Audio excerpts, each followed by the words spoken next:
Hello welcome back to Janna's recipes.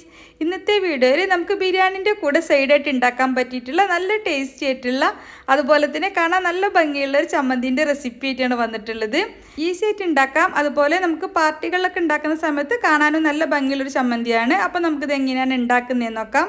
Video കണ്ടുകൊണ്ടിരിക്കുന്ന സമയത്ത് നിങ്ങൾക്ക് ഈ റെസിപ്പി ഇഷ്ടമാവുകയാണെന്നുണ്ടെങ്കിൽ ഒന്ന് ലൈക്ക് ചെയ്ത് സപ്പോർട്ട് ചെയ്യാൻ വേണ്ടിയിട്ട് മറക്കരുത്. അതുപോലെ തന്നെ ചാനലൊന്ന് സബ്സ്ക്രൈബ് ചെയ്യാനും ഫോളോ ചെയ്യാനും കൂടി മറക്കരുത്. അപ്പോൾ ഈ ചമ്മന്തി ഉണ്ടാക്കാനായിട്ട് നമുക്ക് വേണ്ടത് ഒരു ചെറിയ ബീട്രൂട്ടിൻ്റെ ഒരു കാൽ ഭാഗത്തിലും ചെറുതായിട്ടുള്ളൊരു കഷ്ണമാണ് എടുത്തിട്ടുള്ളത്. പിന്നെ 2 ഇല കറിവേപ്പില എടുത്തിട്ടുണ്ട്, ഒരു 4-5 ഇല പുതിനയിലയും, അതുപോലെ തന്നെ 2 ചെറിയ ഉള്ളിയും ഒരു ചെറിയ പീസ് ഇഞ്ചിയും എരിവിനായിട്ടുള്ള പച്ചമുളകും എടുത്തിട്ടുണ്ട്. ഇതെല്ലാം കൂടി നമുക്കൊരു മിക്സി ജാറിലേക്ക് ഇട്ടിട്ട് ആദ്യം ഒന്ന് ക്രഷ് ചെയ്തെടുക്കാം. ബീട്രൂട്ട് ഞാൻ ഒന്നുകൂടി ചെറുതായിട്ട് കട്ട് ചെയ്തെടുത്തിട്ടാണ് മിക്സി ജാറിലേക്ക് ഇട്ടിട്ടുള്ളത്.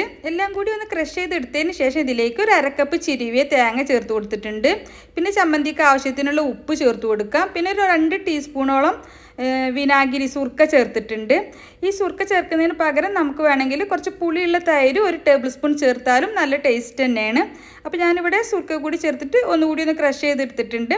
നമ്മൾ സാധാരണ ചമ്മന്തിക്കൊക്കെ ക്രഷ് ചെയ്യുന്ന അതേപോലെ തന്നെ ഒന്ന് ക്രഷ് ചെയ്തെടുത്താൽ മതി. അപ്പോൾ നമ്മൾ സാധാരണ ഉണ്ടാക്കുന്ന ചമ്മന്തിയിൽ നിന്നും കുറച്ച് വ്യത്യാസമായിട്ട് ഉണ്ടാക്കുന്ന ഒരു ചമ്മന്തിയാണ്.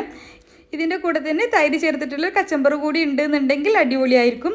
അപ്പോൾ ഇതുവരെ ഇതുപോലെ ട്രൈ ചെയ്ത് നോക്കിയിട്ടില്ലെങ്കിൽ തീർച്ചയായിട്ടും ട്രൈ ചെയ്ത് നോക്കുക. എന്നിട്ട് നിങ്ങളുടെ അഭിപ്രായം കമൻ്റായിട്ട് അറിയിക്കുക. നിങ്ങൾക്ക് ഈ റെസിപ്പി ഇഷ്ടമായെങ്കിൽ ഒന്ന് ലൈക്ക് ചെയ്ത് സപ്പോർട്ട് ചെയ്യാൻ വേണ്ടിയിട്ട് മറക്കരുത്. അതുപോലെ തന്നെ ചാനൽ സബ്സ്ക്രൈബ് ചെയ്യാതെയാണ് വീഡിയോ കണ്ടുകൊണ്ടിരിക്കുന്നതെങ്കിൽ ചാനലൊന്ന് സബ്സ്ക്രൈബ് ചെയ്യാനും ഫോളോ ചെയ്യാനും കൂടി മറക്കരുത്. അപ്പോൾ ഇൻഷാ അല്ലാഹ് മറ്റൊരു അടിപൊളി റെസിപ്പിയുമായിട്ട് നമുക്ക് വീണ്ടും കാണാം. Thank you for watching.